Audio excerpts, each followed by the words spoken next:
you can apply all these techniques without any kind of humor, any kind of theatricality, any kind of performance at all, right? It's just the mechanics of listening, building, collaborating, suspending control, using emotion. All that stuff is used by all the famous improvisers. Melissa McCarthy, Will Ferrell, Stephen Colbert, Steve Carell, blah, blah, blah, Tina Fey, yada, yada, yada, millions of them. They use it in pursuit of entertainment and mostly humor. But this is the bottom line of it. It helps you connect with other human beings, and that helps you do your job. Over 1 million Americans face sentencing every year, and it will be the most important day of their lives.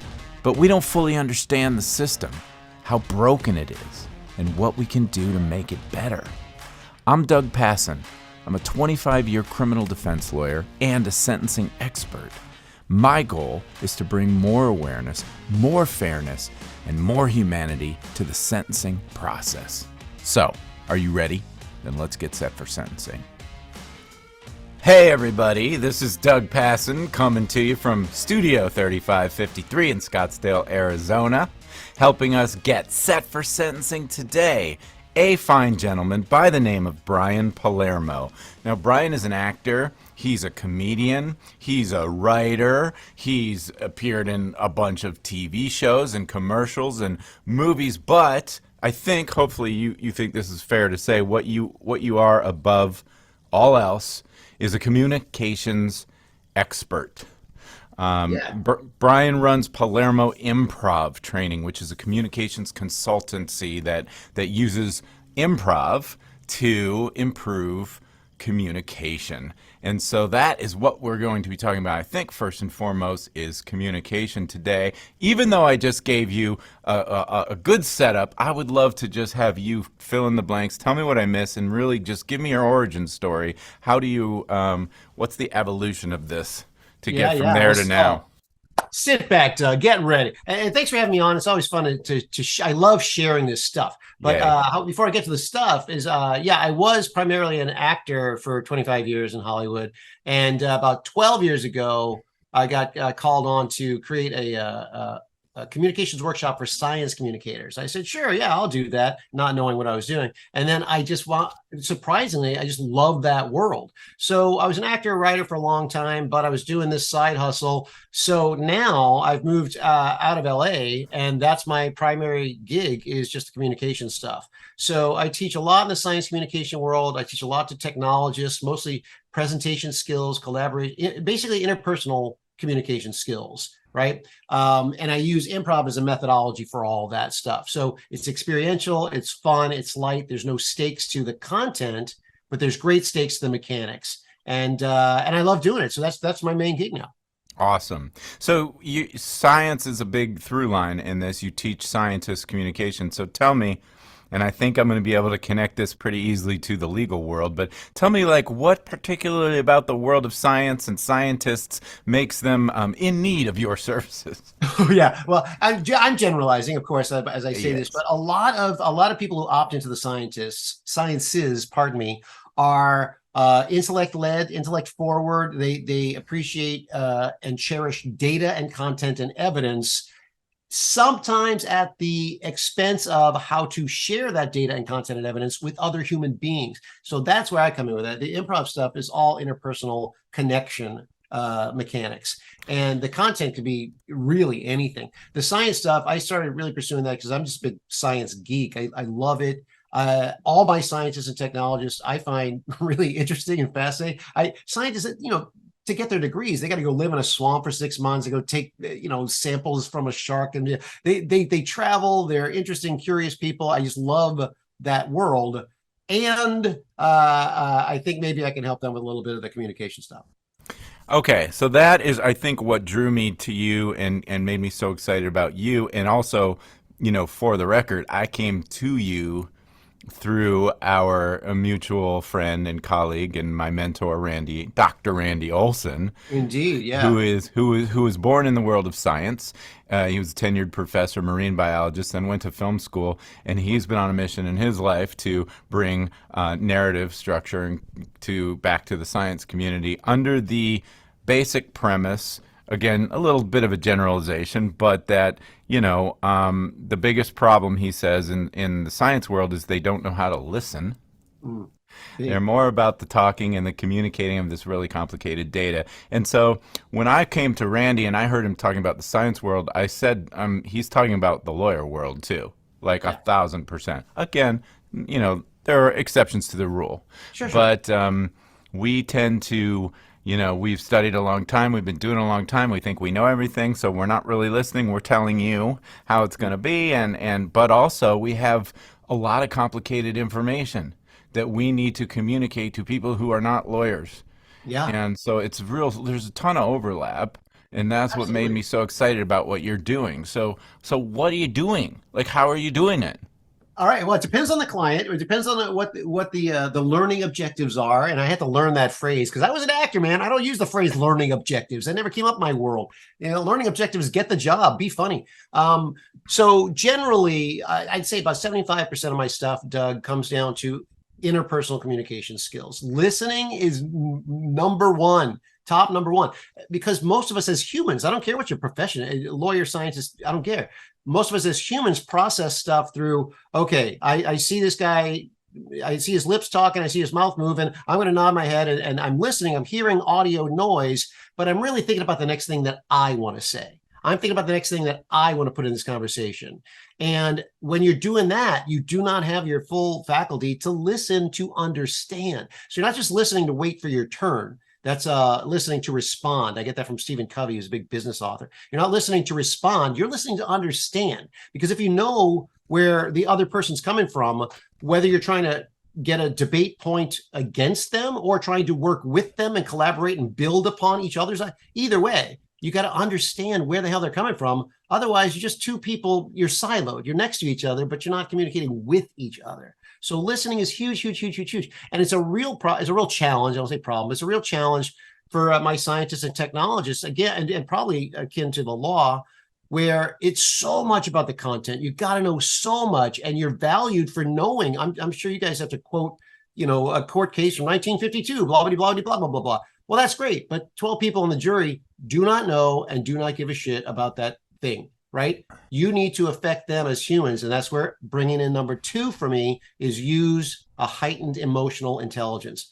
So listening and emotional intelligence are huge. And what I mean by that is you need to express some emotion and you need to read others' emotion because that keeps you connected, right? So I use in the example of Greta Thunberg, who's the young Swedish activist or Norwegian activist, I don't even know. But for 20, 30 years, climatologists have been saying, how bad the climate data is. And nobody really cares because they deliver the information like scientists, impartial, unbiased, dispassionate is my favorite one.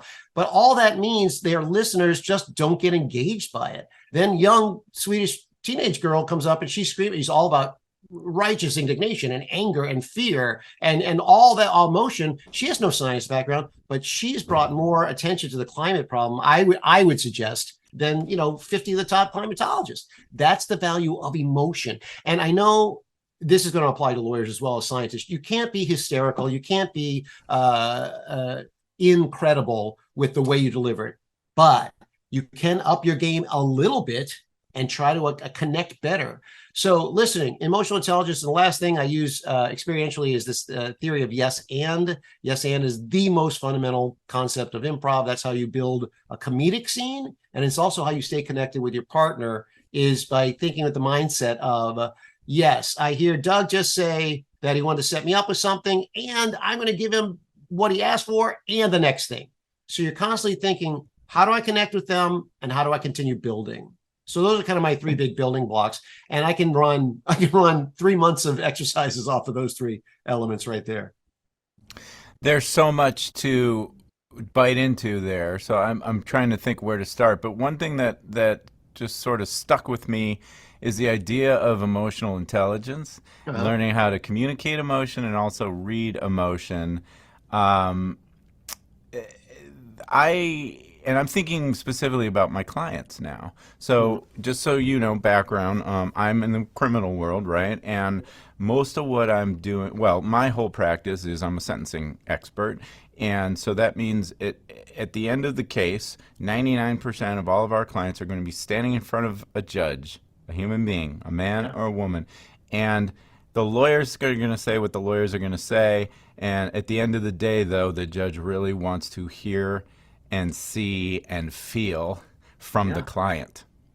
Yeah. And so when you talk about emotional intelligence, like a lot of clients come to us with a lot of challenges.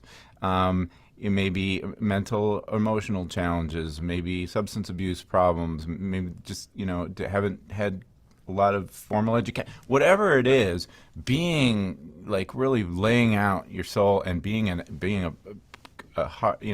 connecting, that Yeah. connective communication is really, really challenging for a lot of people. They're not professional communicators, they're just people. So what, like, if you had a lawyer right now and I said, what should I do with this client? I know every client's different, but do you have any like general something you can just go to, exercises or Yeah. techniques or ideas? Well, I don't know. I'll go with ideas first, and maybe we'll get into techniques or exercises. But the idea of make your client relatable, right? I don't know. I imagine you cover everything from parking tickets to all the way up to felonies and stuff. I don't want to make light of any serious situation. So, but if your client is a car thief or whatever, most of the jury ain't a car thief. The judge probably not a car thief. So they're not going to relate on the content of it, the subject matter. They will relate to the fact that bottom line, we're both human beings. Bottom line, we're both trying to do our best and make it. Bottom line, we both had parents. We may not like our parents. Our parents may be dead now, but you both had parents. There's a lot of very universal, relatable bits of sort of the human condition that you can take advantage of. And number one, in my opinion, is emotion. You may not be feeling mad, glad, sad, scared, horny, whatever in that moment, but you and everybody else in our species, 99% of our species, for the history of our species, has felt these emotions. So by using them, that's an immediate way to make your client relatable to the judge, the jury, whomever, everybody. It makes anybody relatable. And that's a first step. It's not a magic wand, but it's a first step, right? So you want to be relatable because that then can't be new to you, Doug, but it takes away sort of that patina of, that's not a human, that's a criminal. And I'm going to treat them just as the box that they're in is a criminal. Well, they're a human that may or may not have committed the crime. I don't know anything about law, but it's a human being. And the emotion is the first thing that really connects with others, because we've been reading other people's emotions for millennia, or however long humans have been around, hundreds of thousands of years, I'll say, before we were pre-verbal, pre-language rather. Before we had any kind of language, you could look at another animal, another human or another mammal or whatever, and read, is that thing aggressive? Do I need to protect myself? Is that thing food? Can I hunt it and kill it? Is that thing ready to mate? Can I propagate my gene? And you could read all that information just off of body language, eye contact, lack thereof, emotional expression, without one word being said. So I'm not a scientist, but as a former actor understands Wikipedia, this is the evolutionary biology. The science of it is we are evolved to read other people's emotions to protect ourselves and to get what we want, resources, and propagate our genes. So that reading the emotion thing and utilizing your own emotion is key. I think it's a number one way to connect her. And notice it's got nothing to do with evidence, data, or content. It's got nothing to do with the subject yet. You're going to add that in, but the emotion is number one at getting people's attention and again connecting with them. And that's a huge challenge because I think sometimes our clients' emotions are misread. If they have a flat affect, well, Sure. there may be other things going on organically in their brain or whatever, but it's going to be looked at, wow, they're not even reacting to this horrible fact. They must not care. They must be That's it. unfeeling. Yeah. Good. Okay, so they must not care. That I got a whole piece on, what you think you're presenting versus what your audience is perceiving, and perception is reality. So I think I present as I'm a charming, fun, playful guy.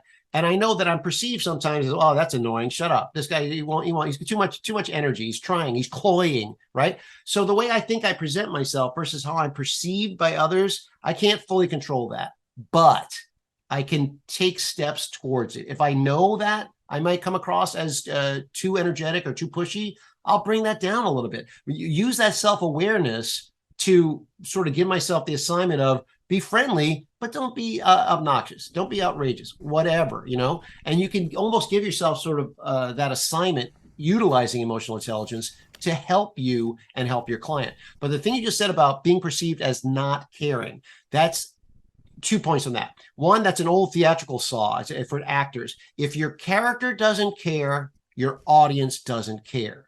So I don't care if it's, life or death, Armageddon, the whole planet's going to blow up, or, Charlie Brown's buddy loves his blanket. The character's got to care about something. And if the audience thinks that you don't care, then they don't care because they see another human and they're not reacting. So why should I react? There's nothing to worry about, right?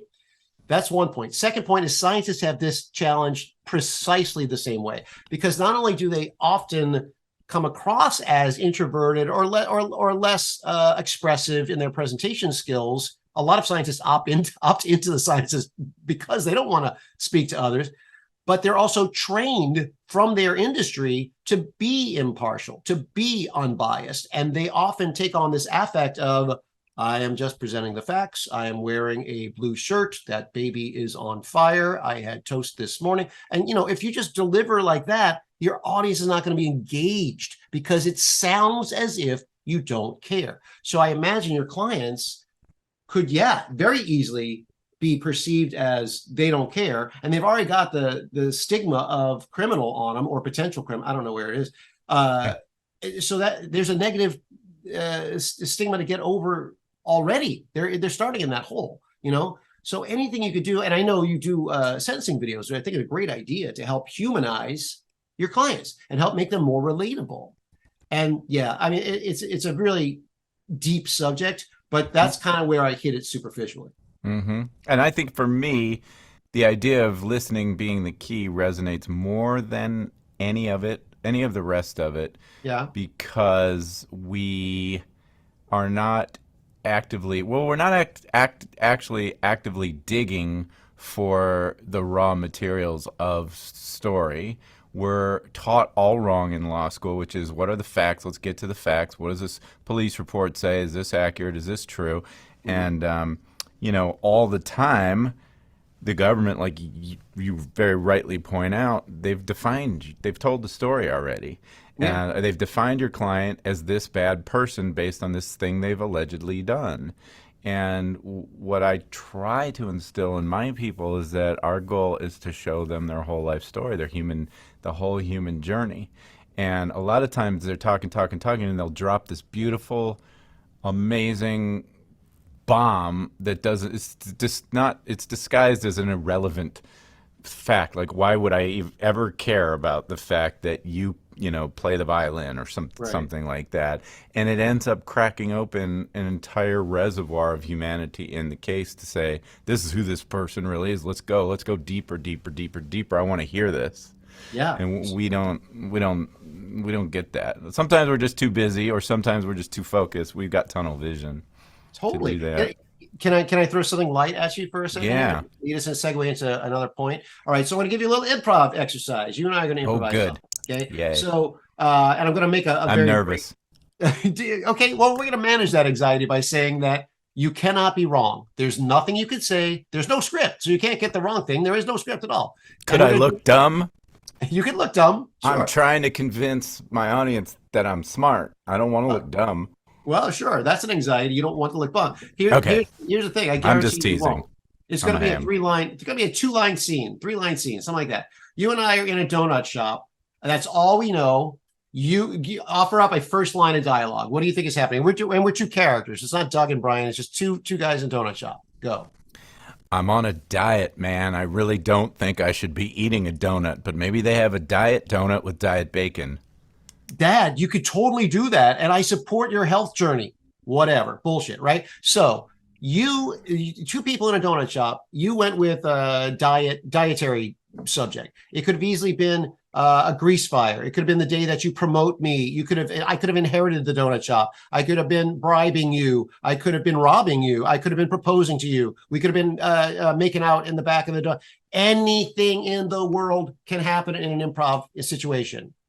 But if you want to connect with a partner, you've got to listen to them. So while you're saying diet bacon donut, I got to listen to you so I can tag on to your connection and not be thinking in my brain, this is a promotion, this is a promotion, this is a promotion. Because then I'm going to say something about promotion that's got nothing to do with what you're saying. There's no connection at all. So you've got to listen to your partner in order to build with them. That is what I'm talking about with listening to understand. So I don't know how you use it in your world. I guess when you're interviewing your clients or whatever, trying to come up with a summation for them. I mean, I don't know exactly how you use it, but that listening thing, as you just said prior, that's often going to unlock some important information. And 99% of it, you probably won't get to use. But what if that 1% is really powerful? I'll tell you how I use it just so you have a perspective and maybe you can build on it. But what I am doing first and foremost is ferreting out the narrative. What is the story here? I know what their story is. I know the crime they say they committed, but I want to get to what I call the 3 R's of sentencing storytelling. There are 3 different types of stories we tell: revelation stories, relativity stories, and redemption stories. The revelation are what can I reveal about these previously unknown facets of my client's life that help give context to why they did what they did, not to excuse it, but to put meat on the bones of how they arrive at this moment in time in their life so that there is some connective tissue to the decision maker saying, "Oh, I kind of get how they could be here, and if this were me, I might have ended up doing the same thing." So those are my revelation stories that I'm trying to look for. My relativity stories are usually those are a little more on the clinical side. They're comparing this to that, like maybe their role in the offense was much smaller than these people, or maybe these people got them involved and pressured them and things like that. And then the redemption stories, which are my favorite. What are the redeeming, either it could be past, present, or future. What are the redeeming qualities of this person? What are the things they've done when no one's keeping score that truly define their character? And present redemption, what have they done to make up for the wrong that they've, what really? And then future, like what is their hope for a happy ending? You know, so these are all the elements that I'm trying to find out. I mean, it's not always easy because our clients, first of all, if there's a quick relationship, the trust is not there. They don't know what's important or what's relevant to tell me, and they're often very closed off.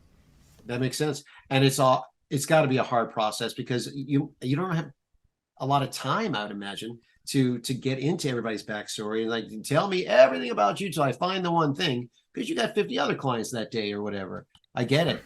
But if you can then use your limited time with really active listening, I think that's an extremely beneficial and applicable tool, right? So it's not just, I'm listening to you with what you're saying, now I'm going to tell you what to say and just don't say anything as I'm sure that's a way to go. I'm not advising any lawyers here, but the listening thing will always give you information that you might not have gotten otherwise, and you might be able to use that to your advantage.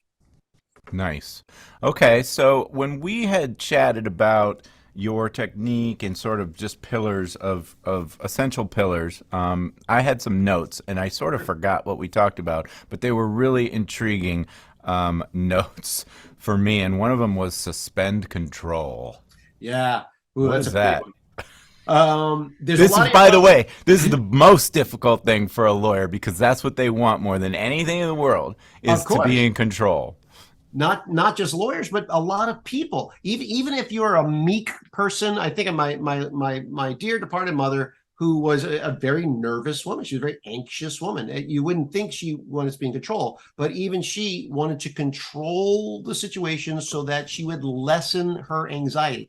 Every human wants to control their environment, their circumstances. We're horrible with uncertainty, humans as a species. So suspend control. That probably came up when we were talking about a couple of specific exercises. In improv, you don't get to say the entire story. You don't get to say what this donut shop scene is going to be.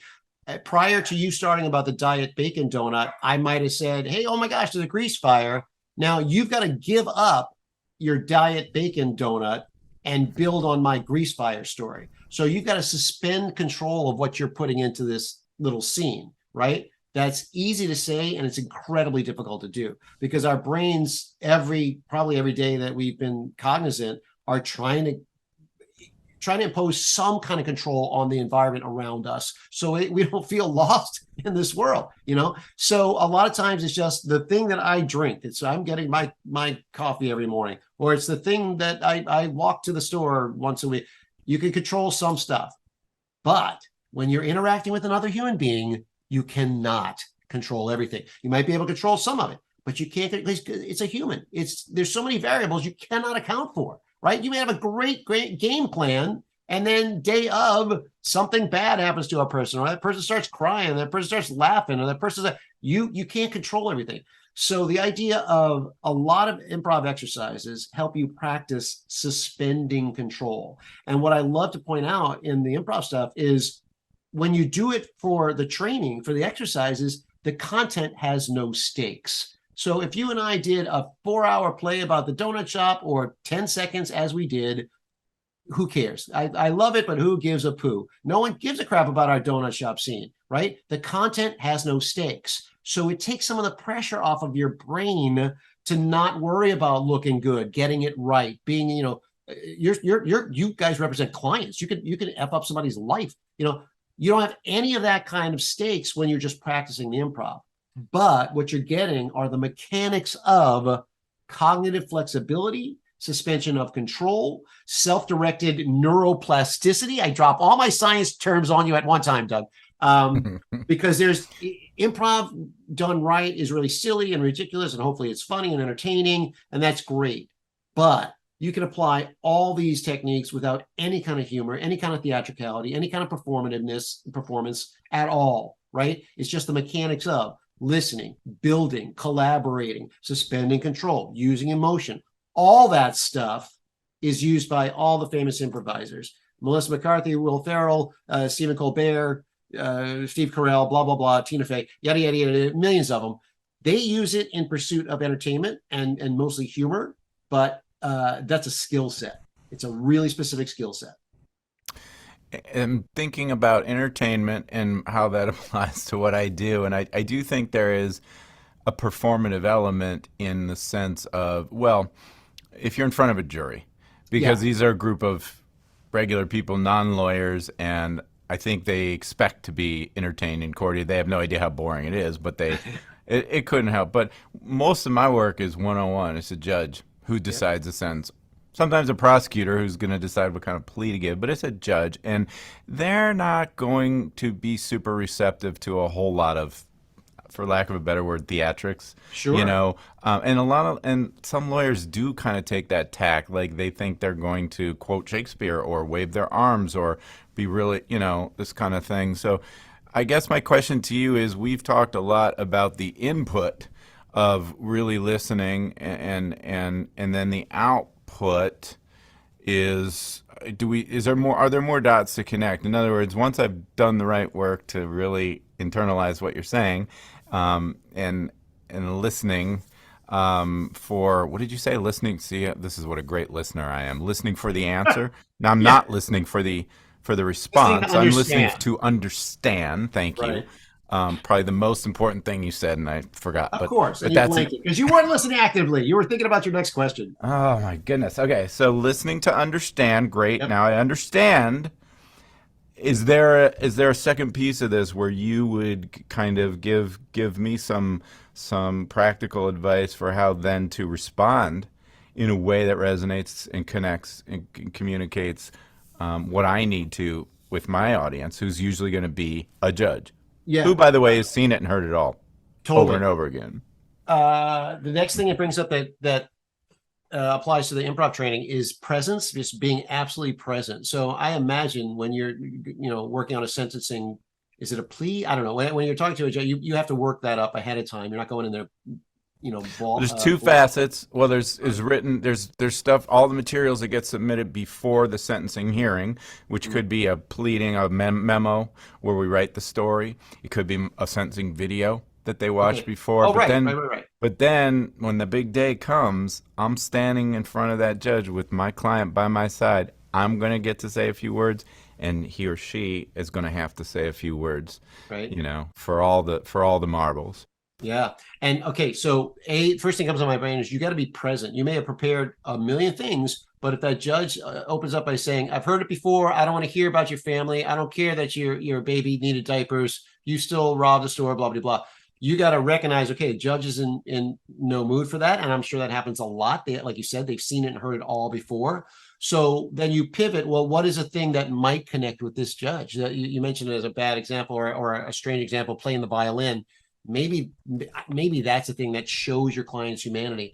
I don't know. There's no formula for this, but the idea of being really present. So if what you prepared starts off not impressing that judge, you better be ready to pivot to something else, Mm-hmm. and you better be present and listening to that judge enough and reading their emotion. If they look, hostile to your pitch, then switch it to something else. If they look confused, then clarify. If they look like they're engaged, continue on the tack you're on. But by reading the judge, the jury, whomever, that's going to give you information on like how you should proceed further.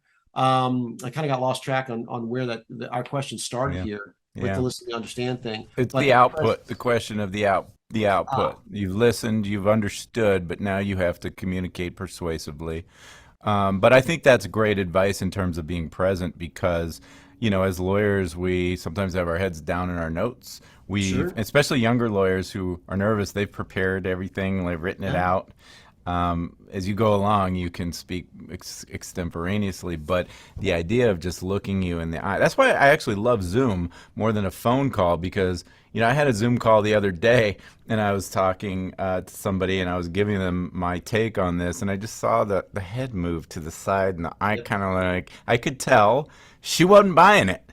Yeah. And I would never have gotten that over a phone call, That's an example of something called full spectrum communication. So your body language, your facial expressions, which are usually tied to emotion, your eye contact or lack thereof, your gesturing, all the stuff, all this stuff. All your listeners know this stuff already, but you might not know that phrase, full spectrum communication. That means it's much, much more than just the words you say. Yes, the words are important, but how you deliver them, how you say them are almost more important.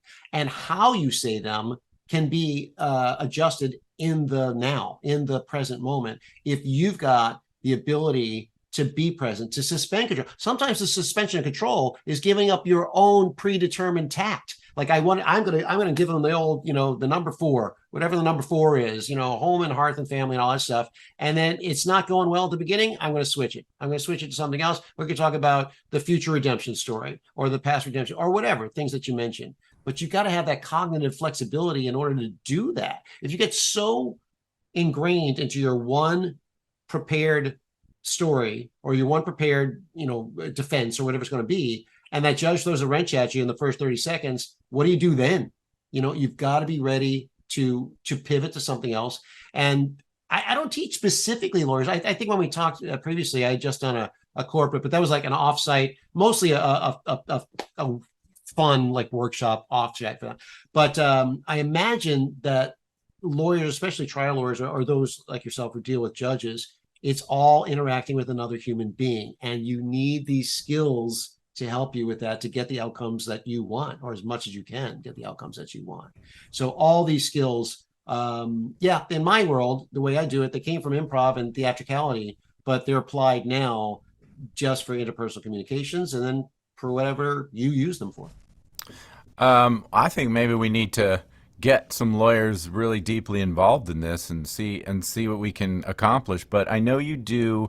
This is my fear, not a fear, but a lot of lawyers are sort of like fixed mindset, maybe not growth mindset, and I'm gonna come at them and say you really need to do improv with Brian Palermo because that's gonna make you a better lawyer. And You know, so I'm like, oh, really? But like, but even in the science world, when you start doing these crazy, fun exercises, do you get Yeah, pushback? Like, why am I doing this? I What I do. feel really dumb doing this, I and how do, do and you I deal with it? did. It's getting better. So I taught at JPL when I was in LA. 3 or 4 times a year, they bring me in freelance for a gig, and Tell me I what did JPL is.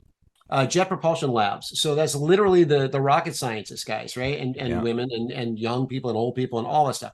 Um, and when you're talking to literal rocket science, they're really information focused. They lead with their intellect, they lead with the data, and it's science, science, science, science, and there's no humanity. Well, I'm being yeah, okay. So anyway, at the beginning of those kind of connections, I taught a lot with USC's Keck School of Medicine, Children's Hospital Los Angeles. I'm trying to think of my medicals because it's high stakes, like the lawyers. You guys deal with high stakes. You know, if I'm just talking to a corporate office and it's more about everybody getting along better and just collaborating a little bit more effectively, that's great, and I love that. But it's not life or death. Some of your jobs I imagine are life or death or something, Yeah. so Yeah. the content stakes really get into our heads because you don't want to make that the anxiety of making a mistake goes up 1,000 times. Everything is so much harder. So what I like to keep continuing pushing, and I've already dropped it twice here, is the improv work has no stakes to the content. We're going to do a story exercise. You're going to make up a story about a frog that goes on vacation and eats a burrito. Great, who cares? But the mechanics are important. The idea of listening, emotion, and yes, anding mindset, all that is super important. And on top of it, you're practicing these other things I've been dropping: full spectrum communication, flexible cognitive flexibility. It's self-directed neuroplasticity. All this stuff looks and seems really easy, and then when it's your turn, you go, "Oh, shit! I don't know. Frogs don't go on vacation," and you can't even play along with that because our brains aren't used to it. So it takes a level of sort of mental flexibility to be able to engage in this. And that flexibility applies anywhere in our worlds. I want to go back on one thing though. Talk about if a judge has heard it and they're not buying your story or whatever it is. I don't ever preach being inauthentic. I don't teach manipulation or persuasion. I do teach emotional expression. And you, me, all of us in our roles and in our roles occupationally and our roles as humans, you're going to experience a million emotions often at the same time. What I try to do is lead people to picking what's the one or two that you're feeling right now that are genuine emotions that'll also help you and your client. And you may be feeling nervous about presenting in front of this judge. You may be feeling, insecure about your experience in this particular brand of law. You may be feeling hopeful that your client did show some redemptive qualities and will get off. You may be feeling supportive of your client. Whatever it is, pick the one or two things that you genuinely feel and focus and highlight them. Put your energy into the hopefulness in this example, as opposed to the anxiety that you might feel or worry that this judge has never given a good sentence to one of your clients before. You're going to be worried about that. Mm-hmm. Well, that's a real thing. You may also be feeling excited to try this redemptive story in front of this judge. Focus on the excitement, maybe. It's a bad example, but the idea is focus on something that you genuinely feel. That way you are still authentic. That helps you. Yeah. And I think it's okay to name the emotion and talk about the emotion in front of the judge in some instances to basically acknowledge what's happening here. Um, for example, Judge, I wish I wasn't coming before you with a client who has a very long criminal history because Yeah. I know that you're looking at the times he's been in trouble before, and that's a big problem in the case that we have to talk about. But here's why I want to explain why this is not, whatever the situation is. Just name it. I know what you're thinking right now, That's or a I great think I example. I think I know what you're thinking. You Yeah. know. You might be feeling regret that your current client has got a huge rap sheet. You also might be feeling, again, a little bit of hope because of this redemptive story, or promise, or something. It doesn't have to be mad, glad, sad. Emotions, you can kind of Hmm. use that much more broadly. In comedy, you're going to hit mad, glad, sad, scared, and horny. That's your big five, and you're going to hit that as much as you possibly can because everyone in our species relates to it. In law, you may not hit that, probably, especially not horny, I hope. But you can. Well, if we're hitting that in a law, it's really a very serious charge. Let's Yeah, put and it that I way. don't want to be silly about that. Yeah. But if you're talking to a judge and you regret that your client's got a long rap sheet, regret is an emotion in a way, Hmm. and you calling it out makes, I would imagine, makes the judge realize, okay, you're not trying to put one past me right now. You're telling me the truth. There's great power in calling the obvious. Very often, there's great power in calling the obvious because so many of us try to obfuscate it or dance around it or whatever. I advise hit it. If you can hit it on the nose, hit it on the nose, and then you get past that and see if you can get to something more productive. But if you're just trying to hide your regret, I think it's going to work against you. All right, so I'm going to circle back to prove that I'm trying listening to understand. Good, But good. you mentioned this concept of yes Yep. and I'm not sure we dug into that as much because I'm not totally clear on what you mean when you talk about Great. yes and. Yeah. So, like I said, that is the most fundamental guideline of improv, theatrical and comedic improv. So, we've got a diet bacon donut. Yes, we do. And we've got a diuretic coffee that comes with it that'll drop, 50 calories, blah, blah, blah. So, you say literally yes to your partner's idea and you offer something to build upon that, build with them. So, now that's the theatrical comedic sort of beginner's version of yes and. I teach it as a mindset. So 99% of our lives, you're not going to be able to say yes to something. I've got two boys and they want to jump off the roof, and I can't say yes to that. But if I'm listening to understand them with a yes and mindset, I get, okay, you want to do something active and fun and stupid right now. Okay, you can't jump off the roof, but we can go climb a tree, trampoline, ride your bike. Go, you're listening with that yes and mindset of, okay, you just offered something. Yes, I hear you want to jump off the roof. And I'm going to offer this that connects to, physicality, but it doesn't literally allow you to, yes, jump off the roof. So it's a mindset is the way to use it in real life. So in theatrical comedy, absolutely, yes, everything. I'm an alien with laser eyeballs. Absolutely are here, set up my satellite with your laser eyeballs, whatever. In the real world, you're not going to have that ability and you're going to have a lot more stakes filled content. You can still yes and with that mindset of, okay, I'm listening to my client, I'm listening to the judge, I'm listening to the prosecutor, I'm listening to whoever, and yes, they just offered up this information I wish they had not, and I'm going to now address it or whatever. It's the mindset of staying connected with the others in your world and continuing to build as opposed to just shutting down. And I imagine in law, there's a lot of shutting down. Objection, to my mind, to my uneducated mind, that's a shutdown. If your opponent brings up something and you object, you're stopping it. But if you apply that in the comedy world, it's like, I've got a diet donut. No, you don't. Well, that's the end of that scene. There's nothing. Hmm. It ends everything. You got to acknowledge, okay, yes, I hear that you said that. And here's where I would offer the next connector. So yes and is a mindset. And is the goal then to simply have a way to keep moving the story forward, to keep Often yes. And yeah. again, I'm coming mostly from the theatrical comedic Yeah. experience. Yeah, because you want to build and then you'll get to more creative, unique, and hopefully funny ideas. But if you shut stuff down, and that's a human instinct because we don't control what our partner says. We can't control what you're going to say. And I'm not comfortable with Diet Donut. I don't know where Diet Donut's going to go. Are you going to say I'm fat? Am I going to say you're fat? Is something bad going to happen? I don't want to do Diet Donut. Let's do instead fire, right? That's Hmm. all going through your brain. And that's great. But you just shut down your partner. And this scene ain't going anywhere. You two are not building anything together. Now, your partner's offering something, you're offering something different that you feel okay with because you can control that, right? But in a theatrical sense, yeah, you don't want to control it. You want to build together. It's very artsy, which I both Hmm. like and hate at the same time. Anything that smacks of like, oh, that's kind of a theater guru would say that. It makes me gag. But it's a really good technique to use, this idea of staying connected, continuing to build, because that will hopefully get you somewhere, Yeah. right? It'll get you to a result. It may not be it won't be your perfect result. There's, never going to happen, but it'll get you to somewhere as opposed to just saying, well, I say cocoon. Well, I say caterpillar, cocoon, caterpillar, cocoon, and you'll say that over and over and over again, and you'll never get to the goddamn butterfly.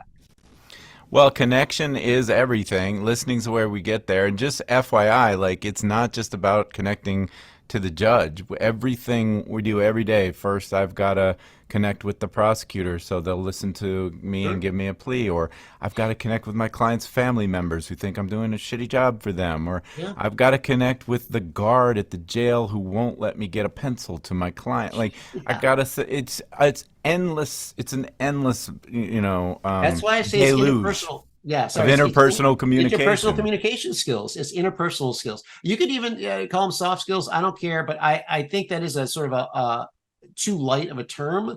I say soft skills have evolved to become vital. They're vital. Yes. Skills, Well, and that's been my moniker, and I think people think that they insult me when they say that, but they don't.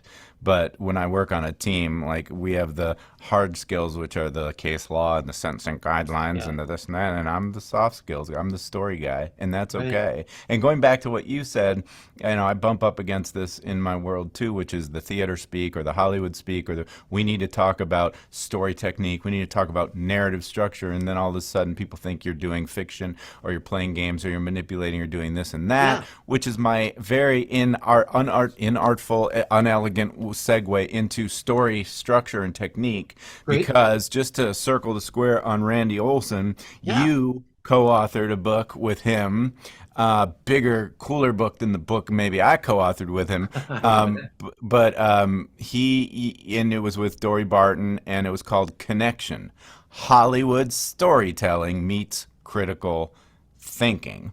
Yeah. And that evolves into, Randy pioneers this ABT method of story structure, evolves into the narrative gym. And so we co-authored the narrative gym for law, which is the ABT method. So I'm curious to have you just talk about, when you're training folks on connection and communication, does story structure, does narrative structure play into that training at all? And how do you approach it if it does?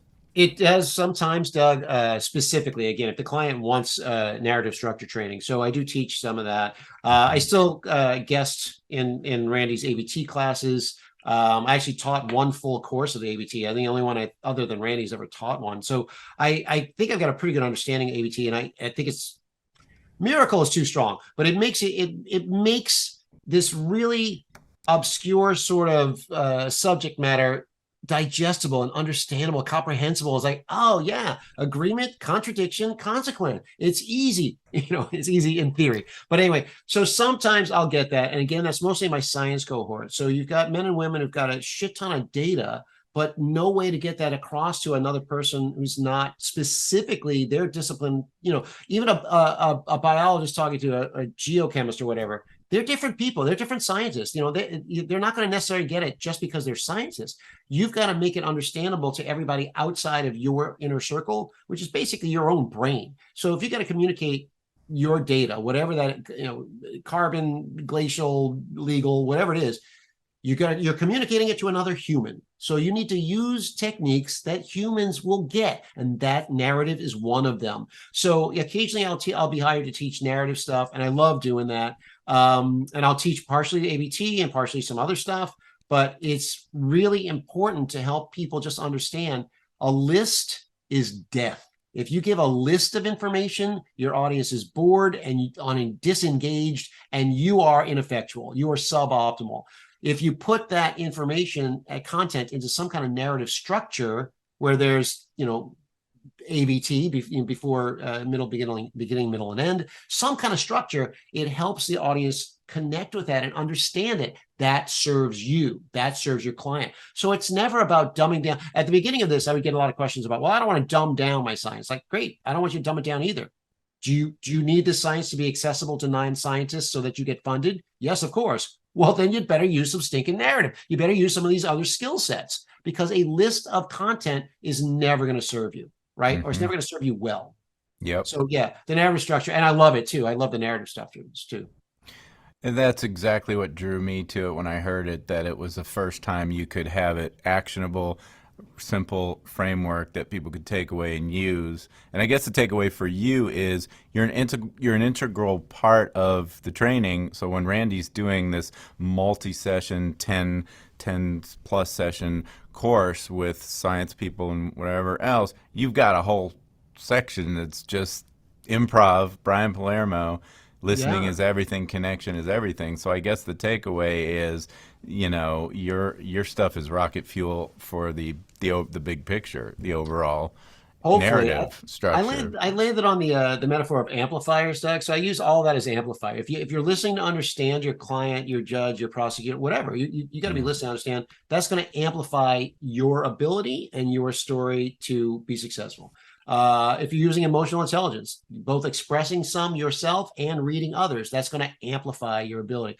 The yes and mindset to keep the connection and keep building, that's an amplifier. So that's the metaphor I like to throw around, but whatever, it's these are all very applicable skills, and none of them are magic wand. It's not like anybody's going to take a 3-hour improv workshop and become a better X, but you will start to play with that cognitive flexibility. You'll start to be able to suspend control a little bit. And then when you do suspend control a little bit, what are you making room for that's going to get into your brain, that's going to help you? It's going to help your client. A lot of that stuff, they're so intangible. When I'm teaching improv to literal rocket science, it's so intangible. But this is the bottom line of it. It helps you connect with other human beings, and that helps you do your job. Nice. Well, what did I forget? We're close to the end of our journey. Oh, but by the way, so we've been doing ABT speak, and so people listening to this Yes. may be confused, but I did have Randy on the podcast early on, so I'll put a link to that, and it's called Narrative is Everything at Sentencing, so you can really do a deep dive into what we've been talking about with the ABT narrative structure. I'm going to put a link to the book that you wrote, connection with Randy. Also, Sure,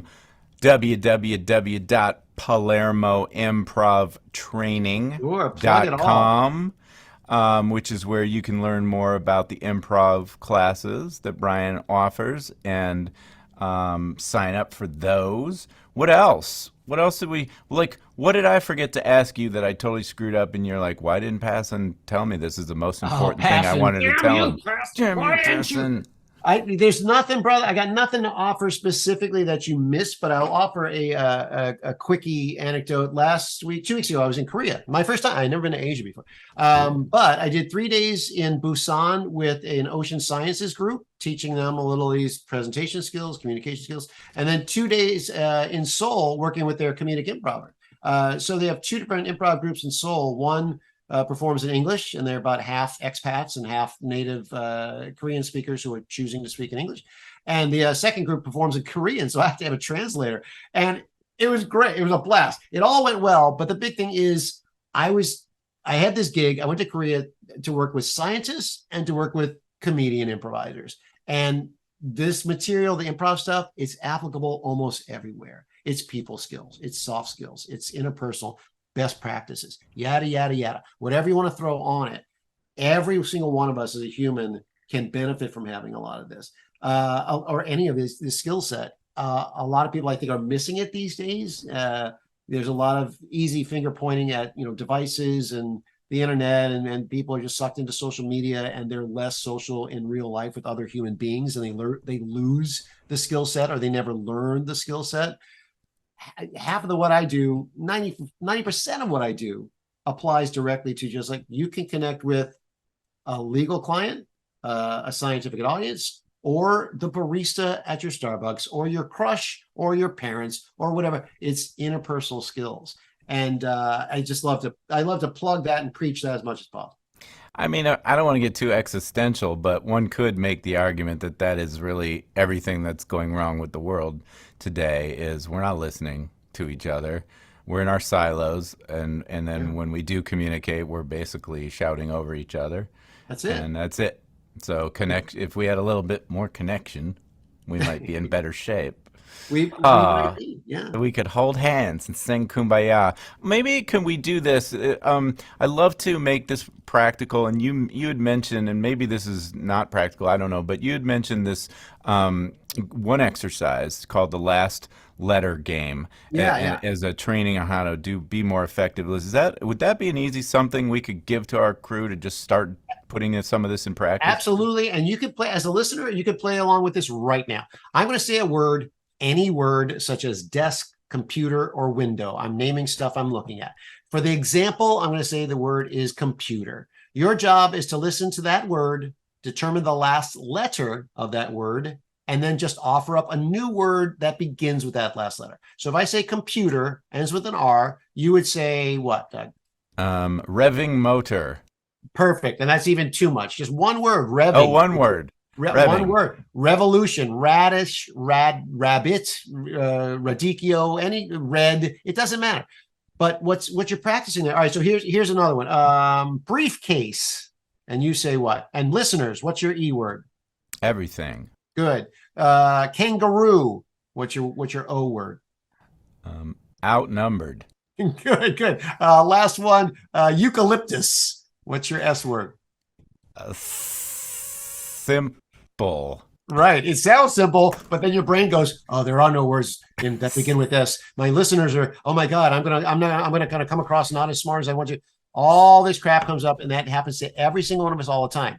Now, what you just practiced with that 3-second game is get out of your own head. You cannot think of what you want to say until you know the cue letter, and you cannot know the cue letter until you listen fully to your partner. Now, here it's a one-word example. You have to listen to one syllable, two syllables, right? In the real world, you got to apply that to, multi-sentences and however you got to apply it. But the key is the same. You're listening fully through the end of your partner's offer, then you're going to start your speaking, right? Trying to get out of our own head and not be just preparing to say my thing. I'm going to say my thing. No matter what Doug says, I'm going to say my thing. Well, what if Doug changes tack and he's talking about something different? Your thing doesn't connect anymore. That makes you look, less official, less professional, rather, not official. Anyway, so this listening game, that's something you can apply anywhere, anytime. And it's just a reminder to listen to your partner, listen to whoever you're speaking with all the way to their end, right? Try not to think of what you want to say until you've listened to the very last phoneme, syllable, I don't know the word, of the last sound of their last word, then respond. I love it. And I think if nothing else, putting those skills into practice will make you a much better significant other. Oh my God, yes. I did that. I co-authored, no, I co-led a psychological therapy group. And that came up a lot. A lot of couples therapy stuff was coming up in that, and that was so much fun. And it was with a real psychiatrist. It was not me just doing nonsense, but the real psychiatrist brought me in to facilitate some of these improv games that then brought up other stuff. And a lot of couples, specifically couples issues, but it's just human issues. A lot of that is from bad communication and just being misread. And I thought it was clear that I was trying to be protective, but I was perceived as being overstepping or whatever. That shit comes up endlessly amongst humans. And this is one step towards alleviating it at least a little bit, Yep. Yeah, if I had $1 for every time my wife said, "Doug, are you listening?"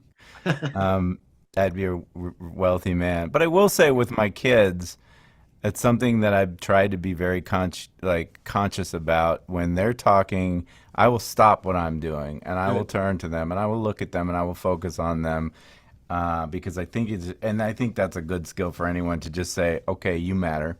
Whatever you're saying, I may not really care about that much, but maybe I will." And it matters that you're talking to me and you're engaging with me at all. It matters. Exactly. I'm here for you. I'm with you. Anyway, well, okay. So I thank you so much. I feel like this was a great gift because most of the content we do is pretty straight down the line legal stuff, and the narrative stuff, the improv stuff, the psychodrama stuff, it's outside the box, and I think that is exactly where we need to be. One of my mentors, Alan Ellis, says, you're looking for extraordinary results. If you want extraordinary results, you have to take extraordinary measures. And what you are doing is extraordinary. And thank you for that. And thank you for spending some time with me. And anybody wants to check out what Brian's got going on, PalermoImprovTraining.com. Links in the show notes. Perfect. Thank you, Brian. Thank you so much. You're welcome, Doug. It was fun having a conversation with you. We'll talk again. All right, buddy. That's it for today, but before we go, I just wanted to take a moment and say thank you to you, the listener, for spending time with us today getting set for sentencing.